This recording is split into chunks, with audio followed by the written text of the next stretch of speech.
अकोला महापालिकेमध्ये भाजपच्या सत्तेचा मार्ग मोकळा. शरद पवारांच्या राष्ट्रवादीचा भाजपला पाठिंबा. पुढारी न्यूजच्या बातमीवर शिक्कामोर्तब.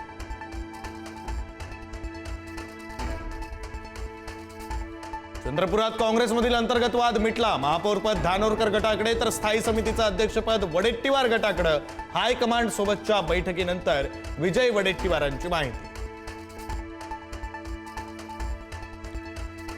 सोलापुरातल्या बार्शीमध्ये जिल्हा परिषदेसाठी दोन्ही शिवसेना आणि दोन्ही राष्ट्रवादी एकत्र भाजपला हरवण्यासाठी महाआघाडी स्थापन.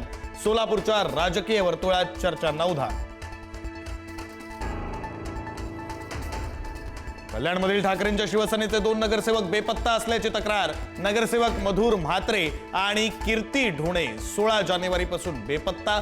दोघंही संपर्काबाहेर गेल्यानं ठाकरेंचं टेन्शन वाढलं. मुंबई महापालिकेतील महापौर पदाची निवडणूक पुढे ढकलली. भाजप शिवसेनेकडून गटनोंदणी प्रक्रिया अद्याप पूर्ण नाही. नवीन महापौराची निवड फेब्रुवारी महिन्यात होण्याची शक्यता. किशोरी पेडणेकरांना गटनेता बनवल्यानं ठाकरेंच्या शिवसेनेमध्ये नाराजी. महत्वाची सर्व पदं वरळी विधानसभेतच का? नाराज पदाधिकाऱ्यांचा सवाल. ज्येष्ठ मंडळींना डावलल्याचाही आरोप.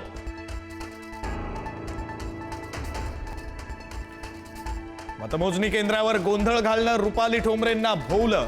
पुण्यात रुपाली ठोंबरेंवर गुन्हा दाखल. सरकारी कामात अडथळा आणल्याप्रकरणी विश्रामबाग पोलीस ठाण्यात गुन्हा दाखल.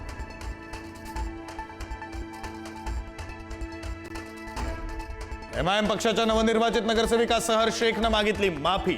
हम मुंब्रा को हरा बना देंगे. हिंदूंना चिथावणी देणाऱ्या वक्तव्यानंतर आता माफीनामा.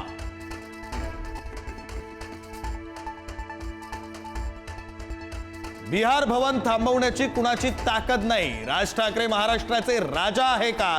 तिथं कुणाचीही जबरदस्ती चालणार का? बिहारचे मंत्री अशोक चौधरी यांची टीका. महाड नगर परिषद निवडणूक राड्या प्रकरणी भरत गोगावलेंचा मुलगा विकास गोगावलेंसह 13 आरोपींना पोलीस कोठडी. हायकोर्टाच्या आदेशानंतर गोगावले पोलिसांना शरण.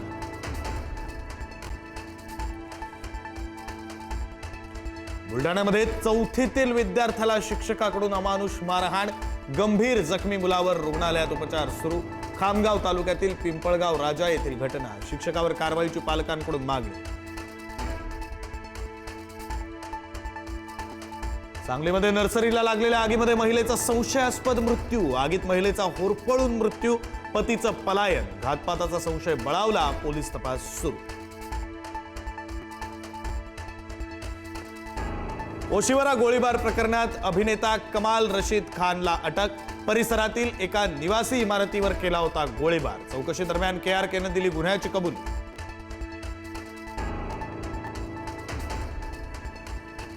हिमाचल प्रदेशात जोरदार बर्फवृष्टी. मनालीच्या डोंगराळ रस्त्यांवर बर्फाची जाड चादर. वातावरण आल्हाददायक, मात्र वाहतुकीस खोळंबा.